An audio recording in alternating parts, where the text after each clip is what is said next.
Nos encontramos en el Salón de Acuerdos de esta Corte y tenemos el gusto, el placer y el honor de contar con la visita de la doctora María Angélica Geli, por todos largamente conocida. La doctora es catedrática de Derecho Constitucional, ha hecho Sociología Jurídica también, premio CONEX en Argentina, especialista en su materia, profesora de todas las universidades que seguramente todos conocemos.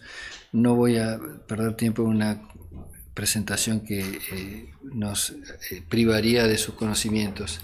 Y hemos hablado con la doctora de encarar esta charla juntamente con el decano de la Facultad de Derecho, Miguel Berri, que también todos ustedes conocen, catedrático de Derecho Constitucional de la Universidad de La Plata, enfocando el problema de la justicia constitucional y del control de constitucionalidad de las normas en perspectiva de 30 años vista desde la reforma constitucional del 94, qué impactos tuvo, qué balance se puede hacer, y esta sería la primera consulta que le haría la doctora. ¿Qué balance podemos hacer a 30 años vista de la reforma constitucional en relación con el sistema de justicia constitucional?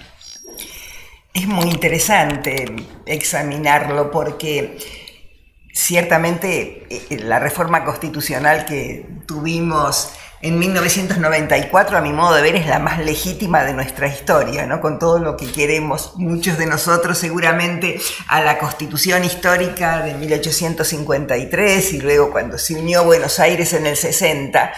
Es cierto que nuestra historia muestra muchos quiebres, ¿no? Y en el 94, bueno, usted tuvo esa experiencia, doctor, en el 94 se hizo una constitución que por fin fue la que unía a todos en la diversidad social. No hubieron proscripciones, grupos segregados, al contrario, ¿no? Tiene esta virtud de haber unificado la legitimidad constitucional, porque ya nadie pudo decir esta es la constitución de un sector, de una parte del país, sino de todos. Así que ese es un mérito extraordinario.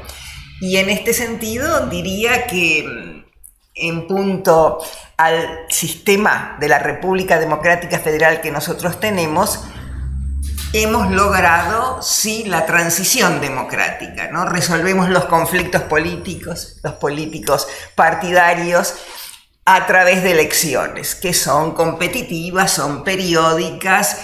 Hemos tenido en el 2001 alguna cuestión como para examinar, yo creo que los historiadores lo examinarán, pero ciertamente la crisis se resolvió dentro del sistema.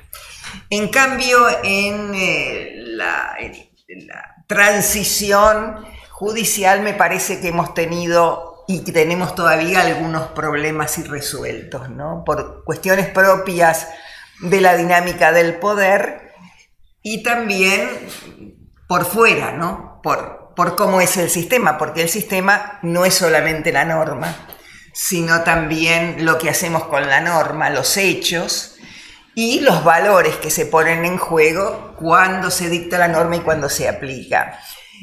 Y ciertamente en el 94 se constitucionaliza formalmente el control de constitucionalidad con el amparo, ¿no? Y además como un sistema difuso. Así que ese, a mi modo de ver, es un aporte extraordinario, como la jerarquía constitucional de los tratados de derechos humanos y también la primacía de los tratados y concordatos por sobre las leyes. Esto en la norma. Ahora luego cómo funciona, bueno, ese es el problema, porque me parece que lo que surge como un hecho muy auspicioso y es que el Poder Judicial se ha hecho mucho más visible para el gran público. Esto es notable, ¿no? Yo recuerdo cuando la Corte dictó la sentencia en el caso del divorcio vincular. Sí. Un diario publicó las fotos de los 5 magistrados, ¿no? Que era una cosa asombrosa. En 1930, cuando la Corte dictó aquella terrible acordada de reconocimiento de los gobiernos de facto no salieron en los diarios, salieron los nombres, pero no. Bueno, esta visibilidad fue muy importante, a mí me parece muy importante para el pueblo argentino, pero tiene su costo. Si lo analizamos a través del criterio de costos y beneficios, diríamos, tiene un costo para el Poder Judicial en la mayor demanda de justicia, ¿no? Que no solamente sobrecarga de trabajo a los tribunales, sino que crea tensiones con los otros poderes del Estado, ¿no? Y esto es bastante notable porque, unido a nuestro pasado, en el siglo pasado, 6 golpes de Estado, y esto de demandarle a la justicia cuando los otros poderes políticos emergentes de la voluntad popular no funcionaban, exigirle porque era el único lugar donde reclamar, hizo que en algún punto, me parece a mí, se judicializaran aspectos políticos. Por la demanda de los justiciables, por la propia dinámica y también porque los poderes políticos en ocasiones desconfían del Poder Judicial y los controles que se pueden ejercer, ¿no? Así que ahí yo veo un punto de tensión y la necesidad, sin duda alguna, de decir, bueno, hemos concluido la transición judicial, ya no se va a intentar condicionar a la Corte con nombramientos, ampliaciones, juicios políticos, etcétera, etcétera. Y en eso tenemos que trabajar, me parece mucho. Tiene un deber también importante, tienen un deber importante los medios de comunicación, que a veces distorsionan la percepción de cómo son los problemas, ¿no? Y ahí sí creo que tenemos con la reforma algunos instrumentos muy importantes, otros no tanto, a mi modo de verla. Lo de los 75 años favorece también que el poder político juegue un poco, ¿no? Bueno, ampliamos la permanencia de los jueces, no los ampliamos, ¿cómo? En fin, ahí hay algún desajuste, pero bueno, es el sistema que tenemos, legítima es la Constitución, la tenemos que cumplir y luego ver cómo fortalecemos el Poder Judicial, cómo se comunican también las decisiones, porque a veces lo que nos ocurre a todos, a los abogados también, es que no se comprende la complejidad de los asuntos. No es tan sencillo resolver algunos conflictos, ¿no? Y entonces ahí hay todo un trabajo, me parece, muy interesante, y sabiendo siempre que es el único lugar, el último lugar al que podemos recurrir, ¿no? En demanda de nuestros derechos, de nuestras garantías. Para la persona de a pie, el último lugar donde puede recurrir es el Poder Judicial, ¿no? Así que ahí yo veo, bueno, esto que es ambivalente, ¿no? Ahora, usted decía, y es así, se experimenta, parece evidente, que hay una fuerte demanda hacia el Poder Judicial. Demanda que supone que el Poder Judicial se entrometa en asuntos que antes no le eran permitidos. Pero parecería que también hay una tendencia autogenerada por la comunidad jurídica. Es decir, la academia postula cada vez en forma más vehemente la operatividad indiscutible de la Constitución. La academia postula la expansión del derecho. El derecho cubre todos los campos de la vida social, no tiene límites aparentemente. Así es. Entonces, si lo cubre con una malla jurídica y si no la tiene con principios que también se juridizan, se parifican casi a las normas, hay siempre la posibilidad de un caso judicial. Pero además esos casos pueden estar dados contra una norma explícita o contra un estándar frente a la omisión. Por otro lado, también los casos pueden ser colectivos y pueden ser planteados por cualquiera del pueblo en muchos supuestos con eficacia general. Llega un momento en el que la función judicial se difumina. Las reglas de juego clásicas, que son el proceso, no abastecen de información suficiente las partes no suministran toda la información necesaria para resolver esos problemas. Entonces, no son solo problemas generados por terceros, ¿no son un poco autogenerados esos problemas? Sin duda. En el año pasado, en una reunión de la Asociación Argentina de Derecho Constitucional, discutimos este punto a propósito de lo que se ha dado en llamar también los conflictos estructurales, que para mí tienen sus bemoles, ¿no? Porque, y bueno, yo hice alguna objeción y Alfonso Santiago siguió en esa misma línea, digamos, le exigimos nosotros mismos, como usted dice, la academia, las universidades, las asociaciones de abogados, porque claro, cada cual mira su propio conflicto y quiere que se resuelva su propio conflicto, pero a veces le pedimos a los tribunales, me parece, lo que deben hacer los poderes políticos emergentes de la voluntad popular. Digamos, la política pública es propia del legislativo. El ejecutivo, ni hablar las atribuciones que tiene, no estoy hablando de las de emergencia, pero todo lo que implica administrativo, los decretos o reglamentos, como dicen los administrativistas, autónomos y los reglamentarios, ¿no? Decíamos, hay allí una tarea que debe cumplir con satisfacción. Usted decía, doctor, recién, la inconstitucionalidad por omisión. Tiene sus bemoles, porque suplantar al poder político, ¿hasta dónde? ¿Tienen los jueces la capacidad, el conocimiento, la capacidad de deliberación para ver cuál es la alternativa? Es decir, esto lo ha hecho mucho la justicia de la Ciudad de Buenos Aires, ¿no? Porque a la justicia de la Ciudad de Buenos Aires le demandan absolutamente todo y se quejan bastante fuera de micrófono, diríamos. Porque, bueno, ¿qué puede hacer? La justicia, poner en moda al poder, a la legislatura. Y entonces, bueno, puede darle alternativas, pero no las opciones concretas, porque las opciones concretas, entiendo yo, tienen que partir también de las posibilidades que tienen los poderes para satisfacer cada vez más demandas que son crecientes, ¿no? Así que sí, yo creo que todos tenemos que poner el foco en lo que demandamos, hasta dónde lo demandamos y cómo aceptamos que el arbitraje judicial sea respetado, reconociendo sus límites, ¿no? Yo creo que acá tenemos que pensarlo mucho y creo que eso también es consecuencia de los golpes de Estado. Yo recuerdo, bueno, lo admirábamos todos, lo seguimos admirando al maestro Vidar Campos, y él era, por supuesto, o sostenía la necesidad de la protección de los derechos y garantías, la respuesta judicial efectiva. Ahora también lo decimos en derecho administrativo, ¿no?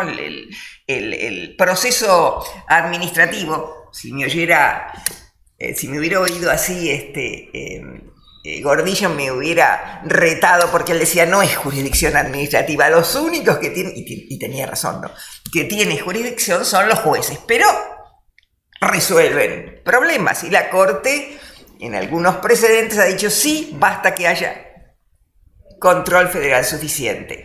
Ahora, esto mismo que hacemos es lo que debe de reflexionarse, me parece a mí, para lograr un equilibrio, ¿no? Ustedes han emitido un fallo en el que hablan de la igualdad y me encantaron los principios, 7 principios para resolver ese problema, ¿no?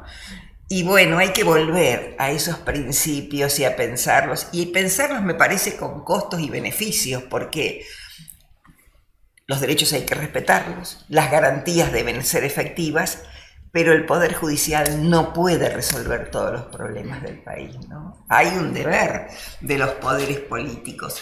Por supuesto, en un obiter dictum, los tribunales pueden decir, acá pasa esto, o esta situación genera problemas muy serios, ¿no?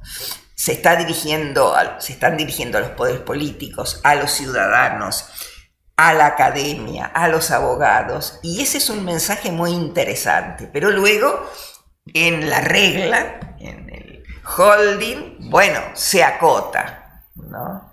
La Corte ha dicho hace poco en el precedente Rizzo a propósito del decreto 70 del 2023, el uso apropiado del precedente.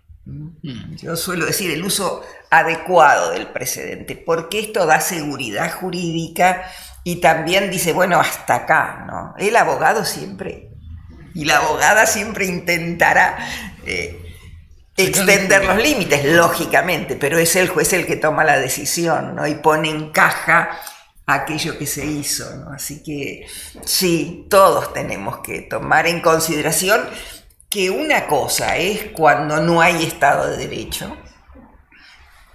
En el orden internacional se considera a la Argentina una democracia imperfecta. También Estados Unidos hoy se considera una democracia imperfecta. Bueno, pero es una democracia, por lo tanto, tiene una legitimidad y en esa legitimidad hay responsabilidades compartidas de todos los poderes del Estado. Ahora 4, a mi modo de ver, porque el Ministerio Público me parece que también tiene una enorme responsabilidad, ¿no? Así que sí, coincido con usted en que también nosotros tenemos que reflexionar y... Ahora, en paralelo, también la academia se ocupa de, para algunos, recortar un poco el margen de maniobra en el escrutinio judicial de los jueces, disputándole la intensidad de la última palabra, ¿cierto? Sí. Entonces, hace poco leía ese libro que reúne charlas que dio Kelsen en Estados Unidos sobre la justicia constitucional. Sí. La última es quién custodia la Constitución, quién es el guardián de la Constitución, y da por sentado que obviamente cuando se controlan los actos legislativos y ejecutivos, no puede ser el controlado el que ejerce el control de constitucionalidad, claro. Tiene que ser otro, tiene que ser, según él, un tribunal constitucional. Pero últimamente se está discutiendo esa misma razón. El controlado tiene algo que decir cuando el controlado es un emergente de la voluntad popular, de la voluntad democrática. Entonces aparecen las ideas de recortar la definición concluyente de las inconstitucionalidades, hacer más o menos como hizo la Corte en Berbisky 1, que emitió un mandato de adecuación, no descalificó y dio una regla sustituta para resolver el caso, sino que lo dejó abierto. Así transcurrieron 20 años desde aquel momento. Y entonces, en ese punto, ¿dónde se para usted en esa discusión, en esa crítica que algún sector, sobre todo la doctrina americana, y entre nosotros también, se hace acerca de la disputa de la última palabra constitucional? Estoy convencida de que la última disputa la tiene la última palabra la tiene el Poder Judicial.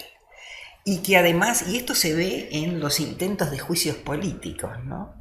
Si se juzga por el contenido de la sentencia, entonces el Poder Judicial está ejerciendo, así lo llamo, ¿no?, una casación legislativa.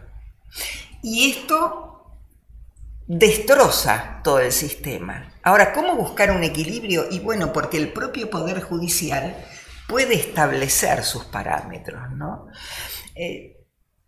Me parece que en los 90 se dejó de usar, por lo menos por parte de la Corte Suprema, la expresión cuestiones políticas no justiciables de modo intensivo como hasta entonces.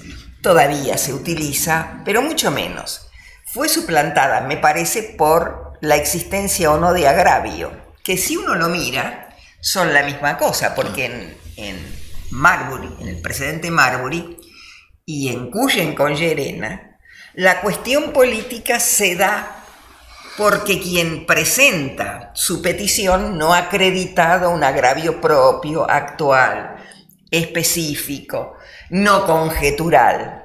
Ese es un autolímite de los propios tribunales y de la propia Corte o de las Cortes. Y esto también le exige al litigante y a sus patrocinantes afinar mucho el análisis al presentar un caso.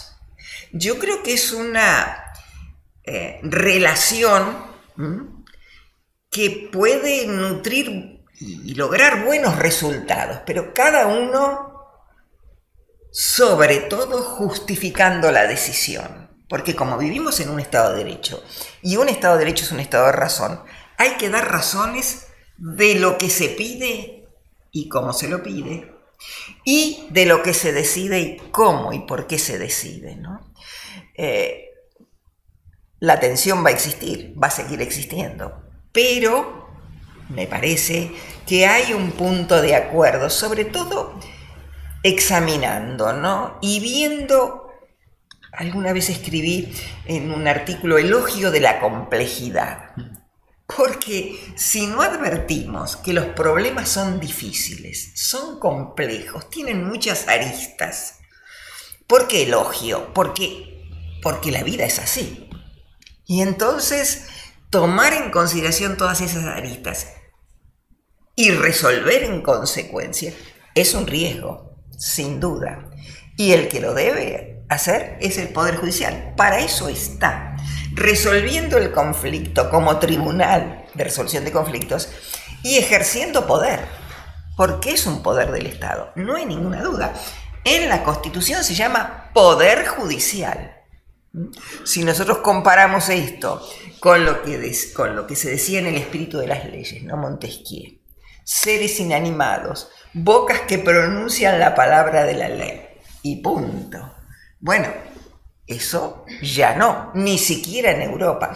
En Europa a mí me parece que tomaron conciencia de este valor, ¿no? De control a partir de los tratados también de derechos humanos, bueno, la Convención Europea de Derechos Humanos y el control externo, aunque ellos son, diríamos, más deferentes para los estados con esto de aceptar, ¿no? El margen de apreciación nacional, ¿no? Así que es un trabajo, me parece, de diálogo y sobre todo de comprensión del papel de cada uno. Son distintos los papeles de los abogados de los papeles de los jueces, y los abogados tienen que abogar, tienen que buscar la defensa de los intereses y luego aceptar, porque vivimos en un Estado constitucional de derecho y convencional, la decisión, salvo que haya, bueno, prevaricato o desconocimiento reiterado del derecho, ¿no?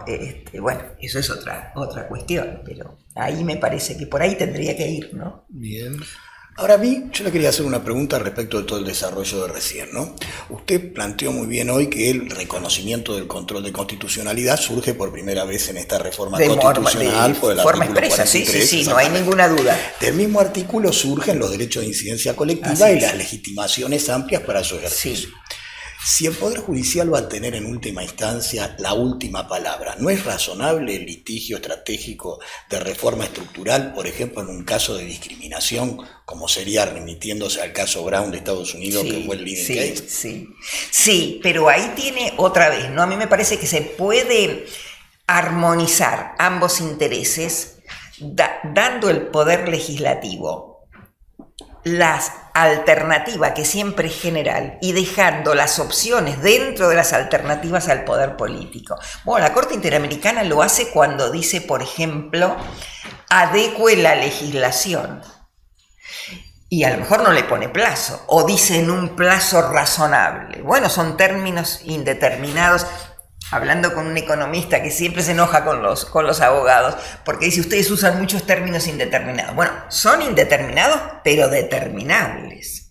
En el litigio se establece la determinación. Ahora, yo sería cuidadosa con esto, porque en una acción colectiva efectivamente hay un agravio colectivo, y ese agravio colectivo tiene sus bordes. Y la decisión también tiene sus bordes, ¿no? Digamos, bueno, lo decía el doctor, a veces poner en mora al poder político no pasa de ahí, porque la situación se empeora o no se soluciona. Ahora, en un sistema democrático, los controles son de varios tipos.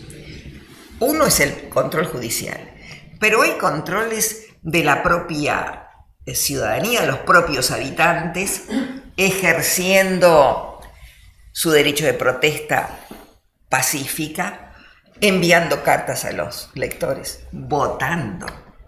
Porque nosotros nos quejamos de los políticos que tenemos, pero los ponemos nosotros ahí. Entonces, este es el primer control. El escribir, el razonar, el poner de manifiesto que pudo haber sido por este lado o no por este lado, pero un poquitito por este lado, ¿no? Diríamos que es dinámica. Lo decía recién el doctor. El derecho lo abarca todo. Recuerdo en algunos cursos que he dado para contadores, a los contadores tienen una prevención casi como los economistas con el derecho, ¿no? Lo primero que les decía es, con el derecho van a topar siempre. ¿Vinieron en colectivo? ¿Vinieron en auto? ¿Les dieron un taloncito? Bueno, eso es un contrato. Y si cuando van a buscarlo no lo encuentran, con eso van a tener el inicio de... Se quedan asombrados, ¿no? Bueno, esto, ¿qué es lo fantástico del derecho? Yo creo que nos gusta tanto porque es la misma vida, ¿no? Y estamos siempre en relación con el derecho. Ahora, eso que es una expansión, cuando llega el conflicto judicial, hay que circunscribir la acción de cada quien. Porque no tenemos nadie, ninguno, ni ningún poder, el poder absoluto, ¿no? Eso es lo difícil. Y eso es lo que hay que lograr. Porque a veces la sentencia sale maravillosa, pero no es ejecutable, ¿no? Recordamos todos el caso de Sosa, del procurador Sosa. Tuvo, no sé si me voy a acordar bien, pero por lo menos 6 sentencias de la Corte Suprema de Justicia de la Nación, con distintas composiciones.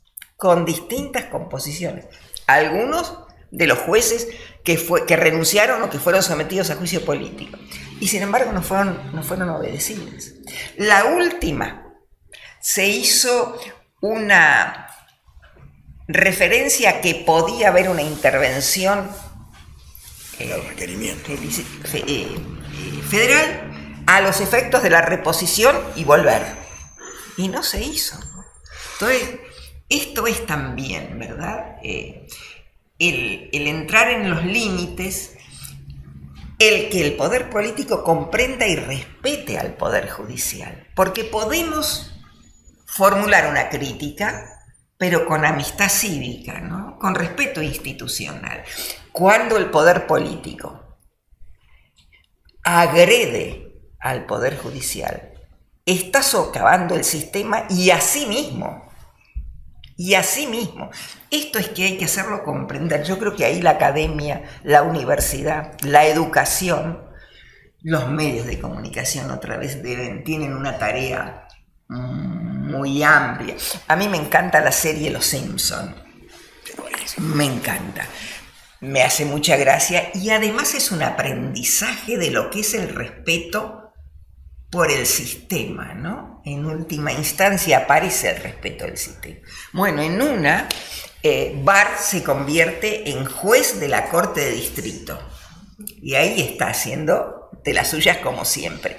Pero detrás aparece esto, el respeto judicial, el respeto a la tarea. Bueno, esto está y está mal, ¿no? Y yo creo que los medios tienen una tarea muy grande, por ejemplo, en no naturalizar si en algún momento sectores del Poder Judicial se acomodan al cambio político. Eso no se puede, poder se puede, pues se hace, no se debe naturalizar, ¿no? Y ahí la universidad tiene mucho por hacer, porque forma a los abogados que van a ejercer la profesión y que van a la judicatura, ¿no? Así que sí, tenemos un desafío importante para lograr la transición judicial y sobre todo, bueno, fortalecer una institucionalidad que a mí me parece todavía es muy débil en nuestro país, ¿no?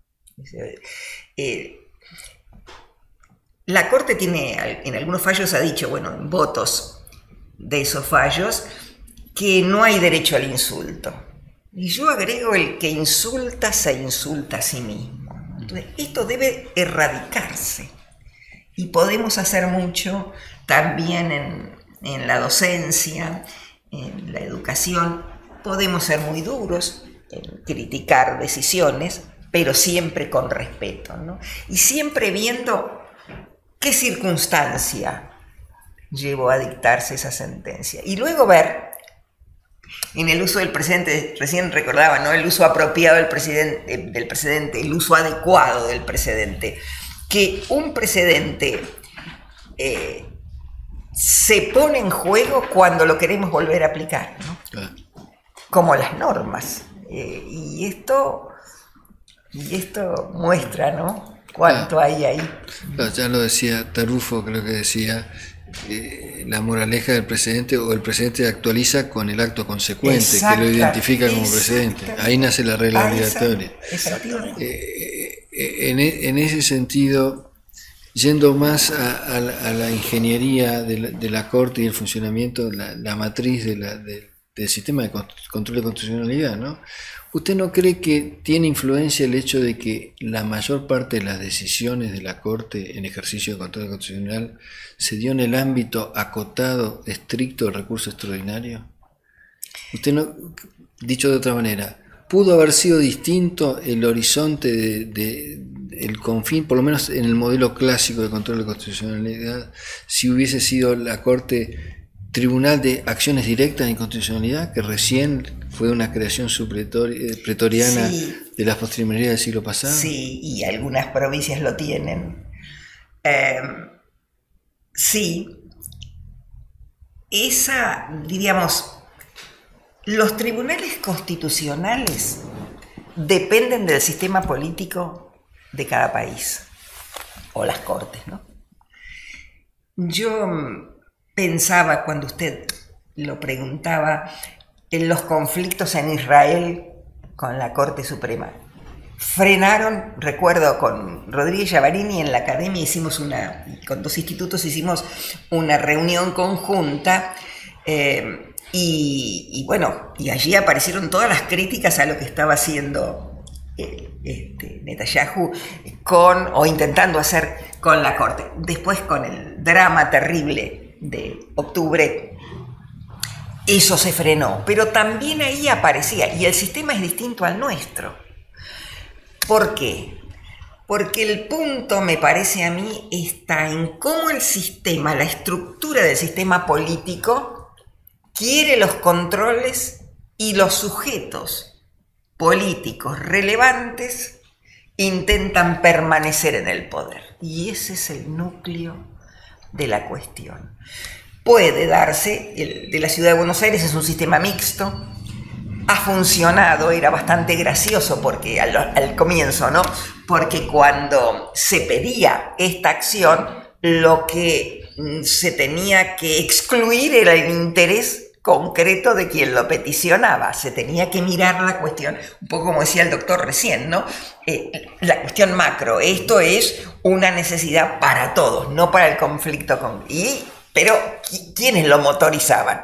Los que a esa ley le encontraban algún problema para el propio interés. O sea que, doctor, a mí me gusta el del conflicto, pero entiendo que en algún caso puede ser muy útil, o el preventivo, el control preventivo. En tren de elegir, usted le prefiere mantener la lógica del sistema de la Corte, el modelo de matriz americana, control difuso. Sí, difuso sí, sobre todo porque me parece que eso tiene un doble efecto, ¿no? Primero, pone a todos los jueces de cualquier instancia en un plano de igualdad. Todos son el Poder Judicial. Y luego, cuando el conflicto llega a la última decisión, se ha abierto un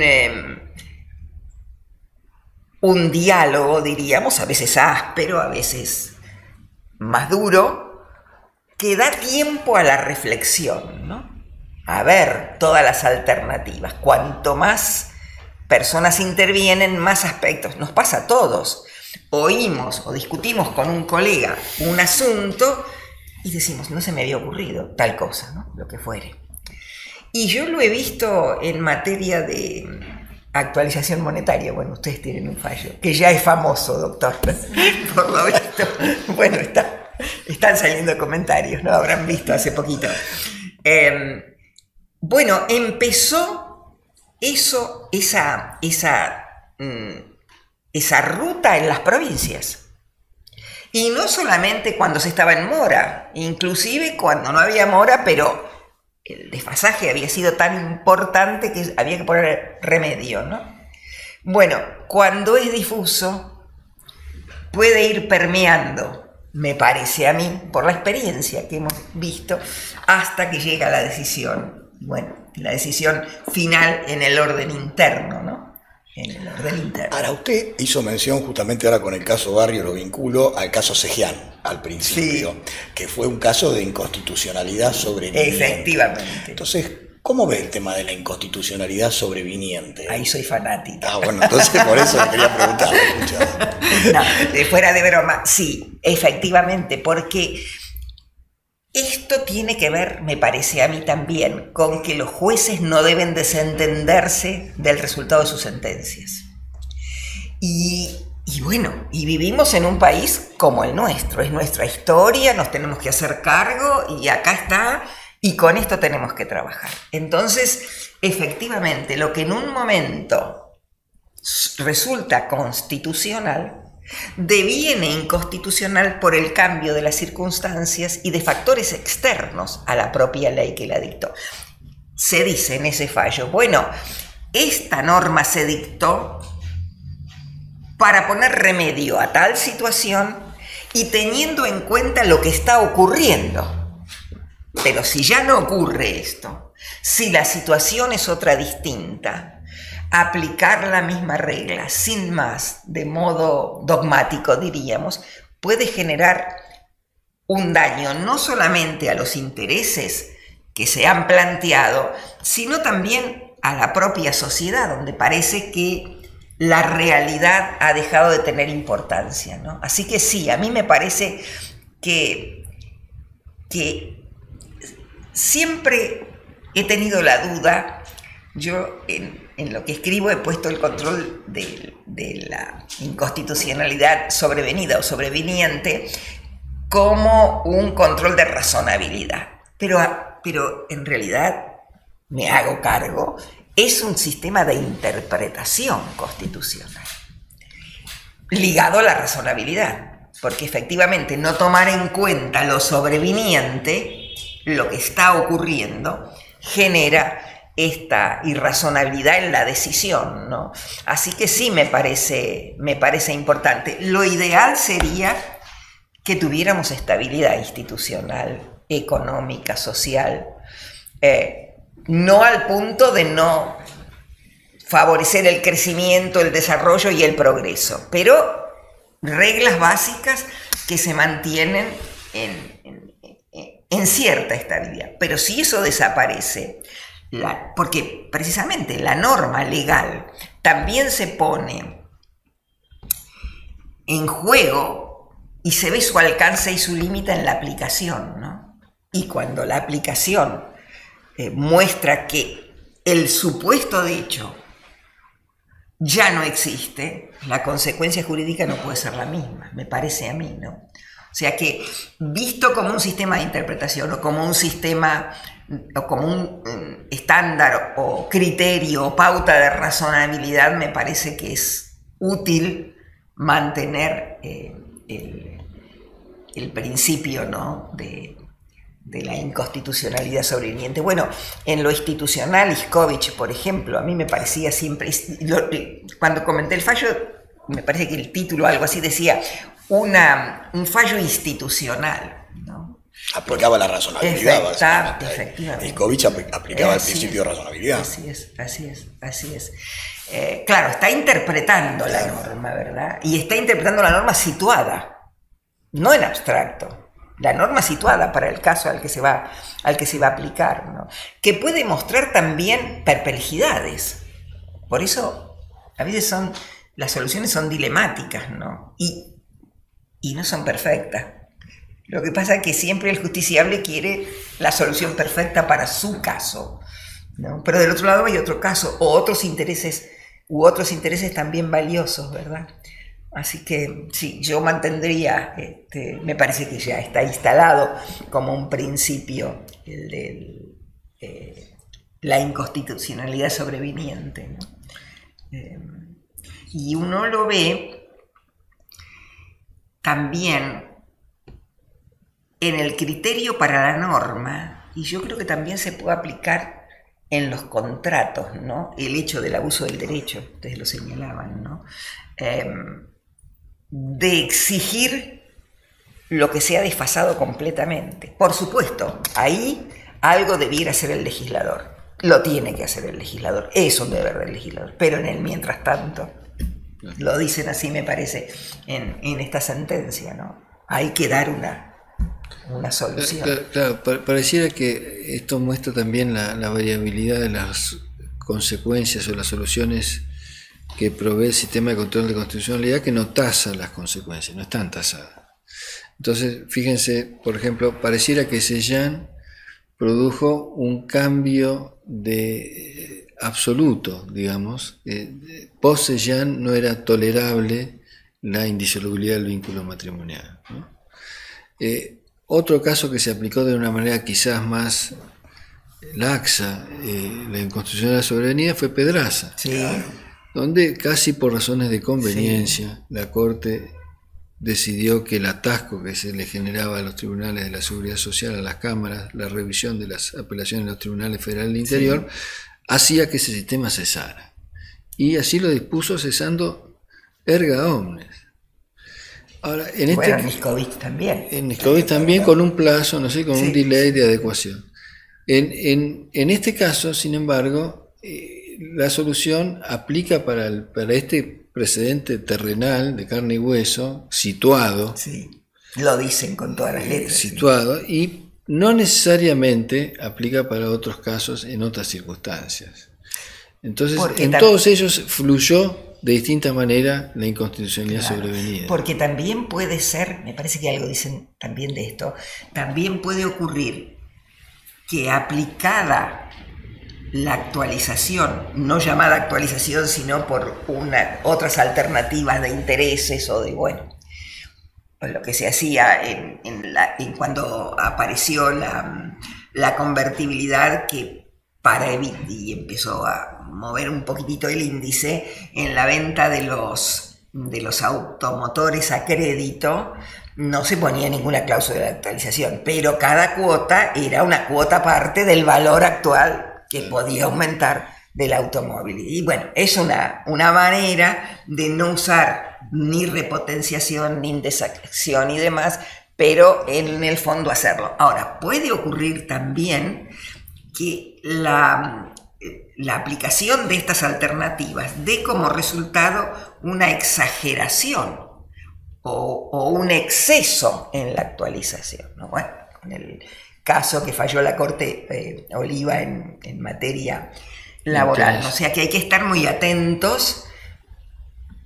El drama que tenemos es el de la inflación, el de la desvalorización de la moneda. Lo pusimos en la Constitución, ¿no?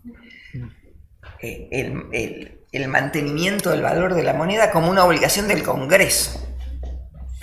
Claro, pero ahí daría la sensación de que eso sí parece que es un juicio de hecho, el de la sentencia, en el sentido de definir que la eficacia persuasiva de la interdicción de las cláusulas de ajuste para frenar, para no ser procíclico de la inflación, está claro que no funcionó. No. Porque los números ya ocurrieron. Efectivamente. Es decir, ahí ya hay un juicio de hecho indubitable.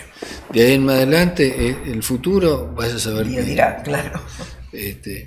A propósito del futuro, más o menos usted ya sentó posición a favor de nuestro sistema matriz americana de control de constitucionalidad, de el modelo de control difuso, de la autorrestricción que en algún plano incumbe a la judicatura y también a la academia, pero me interesaría enfocar las modulaciones que el sistema trajo consigo con la cláusula del amparo y la expansión de la legitimación, la eficacia erga omnes los estructurales, usted ya dijo algo de eso, pero para avanzar un poco más en la valoración de ese sistema actual y de la mano de eso, ¿cómo ve la influencia de la jurisprudencia de la Corte Interamericana en materia de control de convencionalidad? Si estamos en presencia de una cosa que determina necesariamente la otra, si son dos mundos parcialmente separados, ¿cómo lo ves? Dos cuestiones. Primero, el amparo, ¿no? Siempre me hace mucha gracia lo que dijo en su momento Quiroga Lavie a propósito del amparo, porque muchos se espantaban cuando iba a ingresar a la Constitución. Decían, bueno, ahora van a usar el amparo para cualquier cosa. Y él dijo, pero a nadie se le va a ocurrir pedir el cobro de un cheque, el cobro judicial de un cheque por medio de un amparo. Y todo el mundo, claro. Pero después vino el corralito y no era un cheque, era un depósito bancario, pero se parecía bastante y sin embargo, bueno, nos salvó el amparo, yo creo que de una crisis social mayor, porque la gente interpretó, los que demandaron, muchos aceptaron y no demandaron, pero los que demandaron pensaron, bueno, alguna protección tengo. Y eso descomprimió. Ya sabemos la suerte que tuvo, lo que ocurrió, los juicios políticos que se motorizaron con esto.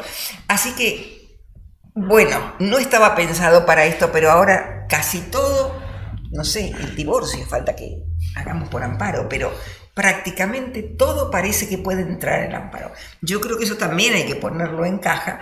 Se puede poner en caja a través de la legitimación de quien pide en el gobernador de la provincia de La Rioja, cuando él diseña el agravio, que no lo hace por otra vía procesal, pero cuando diseña el agravio también es de una generalidad. Y ya la Corte lo había dicho, para los legisladores, diputados, senadores, intendentes municipales. Bueno, ese me parece que es una manera de ponerlo en caja. Más allá de que, por supuesto, cada quien puede peticionar y ver a la suerte que corre. Eso por un lado. Ahora, el otro problema que plantea usted, doctor, me parece que es uno de los grandes problemas que tenemos y que está referido, me parece, a qué entendemos por jurisprudencia internacional. En nuestro caso podría ser, para ser más precisos, jurisprudencia regional, porque tanto la Comisión Americana, que es un organismo cuasi jurisdiccional, como la Corte Interamericana, que sí es jurisdiccional, convive con una serie de lo que podríamos llamar los comités de seguimiento de los tratados internacionales. Esa sí sería un corpus juris internacional, pero que a mi modo de ver tiene distinto valor como precedente. El único precedente, a mi modo de ver, es el fallo de la Corte Interamericana cuando condena en el caso concreto. Y ahí siempre recomiendo leer un dictamen del procurador Righi, en su momento en el caso Acosta, donde establece claramente, ¿no?, los parámetros.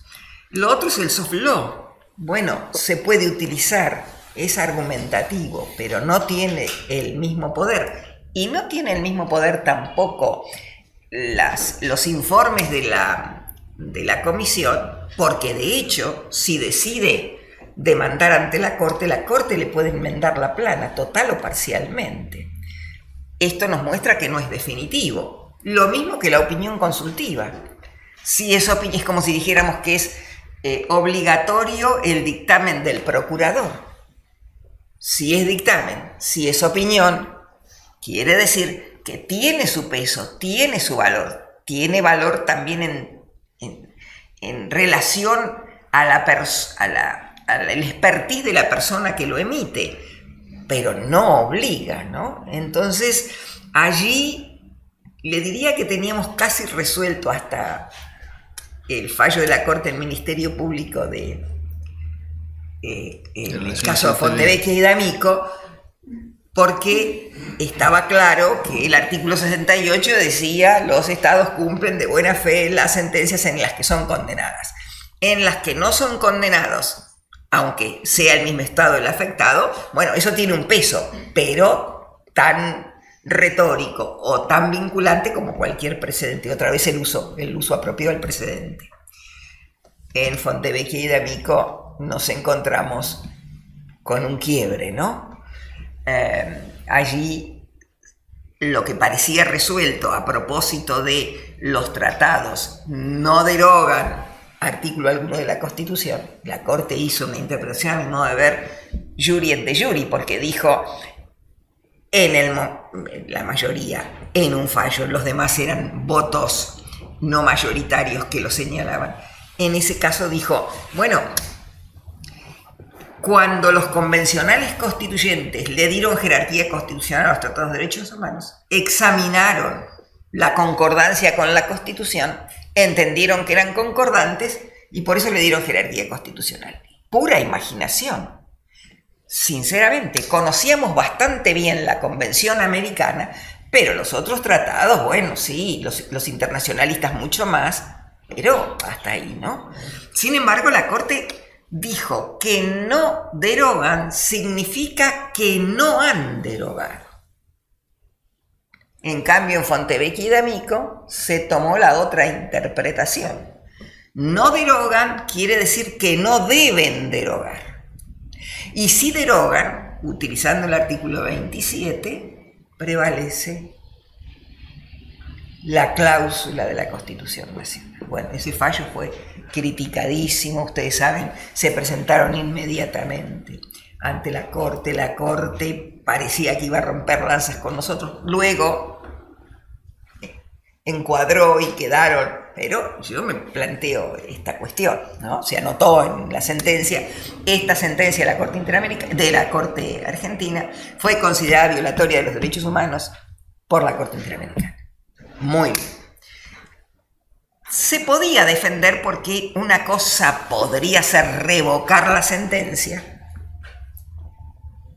y otra es dejar sin efecto lo mandado en la sentencia. Es una sutil... Yo lo usé ahí para tratar de armonizar. Y es, bueno, no cobrarle al afectado, etcétera, etcétera. Pero si la sentencia está ahí, no está revocada, ahí hay un precedente. Ahora hay un caso planteado, parecido, por la señora de Kirchner, por las informaciones que se daban sobre su hija. Este era de Menem con su hijo, ¿no? No son las mismas cuestiones, esto era por la salud de la joven, y yo me pregunto, bueno, ¿cuál criterio prevalece en el orden interno? ¿El de la Corte Interamericana, que dijo esto está violando la libertad de expresión? ¿O el de la Corte Argentina, que dijo esto está violando el derecho a la intimidad del padre, el presidente Menem en aquel entonces, y su hijo extramatrimonial, ¿no?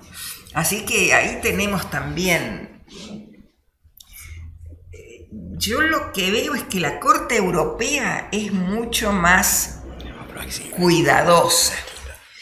Cuando dicta esas cautelares y que lo hace con muchísimo cuidado, se apersona en el lugar. La Corte americana será porque los americanos somos desmesurados por nuestra propia geografía, pero se lanza, ¿no? Y bueno, aquí hay que recordar también que una de las cualidades del juez, lo decían los clásicos ya, es la prudencia, ¿verdad? En las decisiones que toma.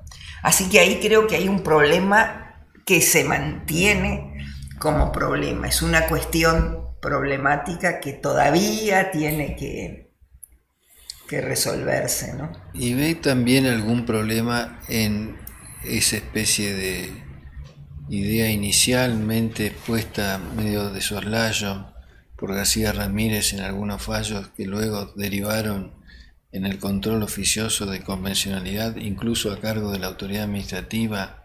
¿Ve algún problema con eso? Y sí, lo primero que se me ocurre decir es que es ambivalente. Por supuesto, el fundamento está bien.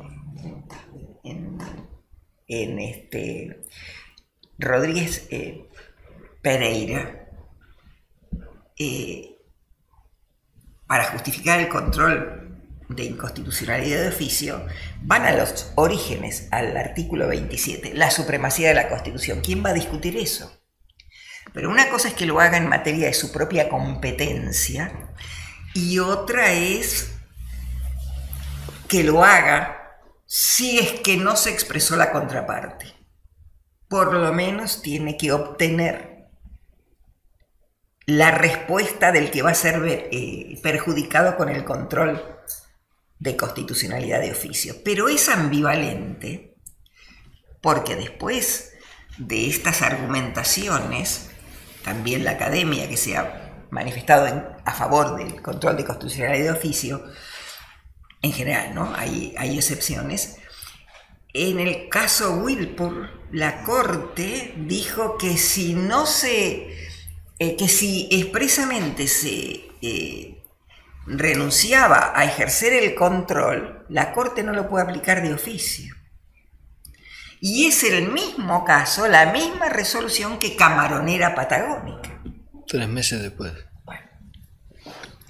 Entonces, yo digo, todos estos instrumentos son muy interesantes y muy útiles, pero hay que saber usarlos.